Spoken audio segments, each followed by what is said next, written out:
मैं उस्मान जब्बार और आप देख रहे हैं मेरे फेसबुक और यूट्यूब चैनल। इंतहाई दुख के साथ बता रहा हूँ कि सीनियर सहाफ़ी और एंकर अरशद शरीफ को कीनिया के दारकूमत नैरोबी में कत्ल कर दिया गया है। ख़ानदानी ज़राए ने तस्दीक कर ली है और इस हवाले से जो कीनिया की पुलिस है उनका कहना है कि अरशद शरीफ को एक नाके पर रोकने की कोशिश की गई और वो नहीं रुके, जिसके बाइस जो पुलिस अफ़सर है उसने फायरिंग की। उस फायरिंग के नतीजे में मुबैना तौर पर उनको सर में गोली लगी और जिससे वो मौके पे ही जाँ बहक हो गए हैं।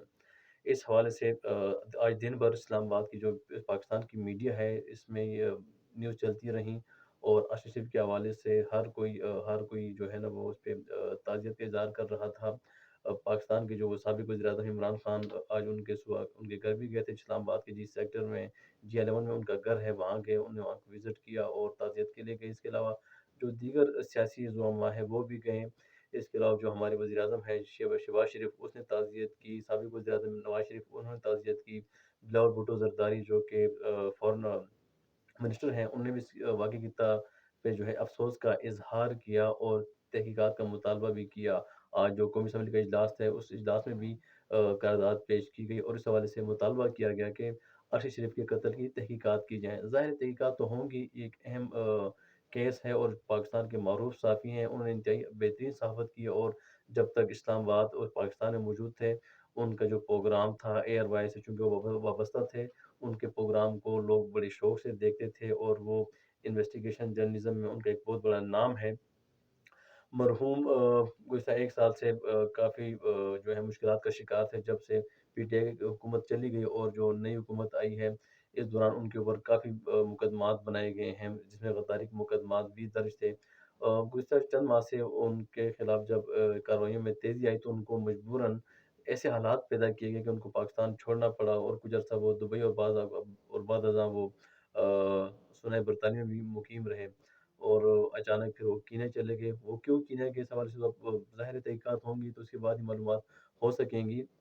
बहरहाल ये इंतहाई अफ़सोसनाक वाक़या है और इस हवाले से हमारी हुकूमत को भी सोचना चाहिए कि आज जो सहाफ़ी हैं, जो एंकर्स हैं, जो दीगर यूट्यूबर्स हैं, क्या उनका ये क्या कसूर है कि उनके लिए जब भी वो कोई ऐसे प्रोग्राम्स करते हैं, कुछ चीज़ों पे सवालात उठाते हैं तो उनको या तो उठा लिया जाता है, उनको अगवा किया जाता है या फिर उन पर मुकदमात बनाए जाते हैं। ये हिस्सा कब तक जारी रहेगा? ऐसा हरगिज़ नहीं होना चाहिए। पाकिस्तान को एक वेलफेयर स्टेट होना चाहिए और इसमें जितने भी लोग बसते हैं उनके लिए कानून बराबर होना चाहिए, चाहे पॉलिटिशियंस हैं, चाहे वो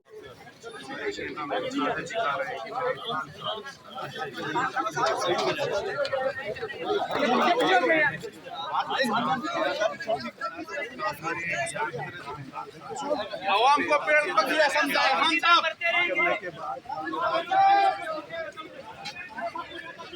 क्या ये मुल्क छोड़ना पड़ेगा खान साहब।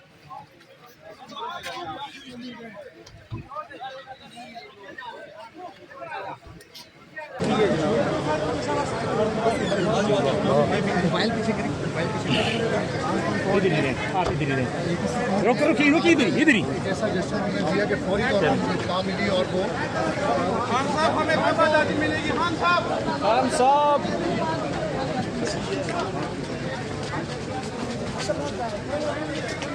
लिहाजी उसे कहते हैं तेरी तेरी तेरी तेरी वजह से मस्जिद का इलाका आएगा भाई।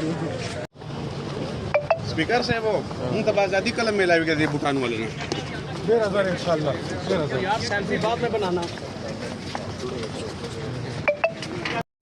बड़ा दुख हुआ है कि बहुत अफसोसनाक है, कोई शक नहीं है और इस खबर सुन के बहुत दुख हुआ है, बड़ा अफसोस हुआ है।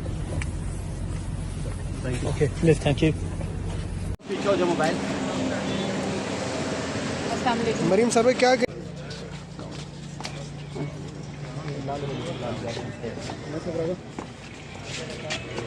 मैंने बड़े कम ऐसे मुहब्बत वतन बेटे इस मुल्क के देखे जिन्होंने हर हाल में जो है इस मुल्क की लाज रखी और ख़ासकर उनकी दो जो विजुअल्स हैं कभी नहीं भूलेंगी।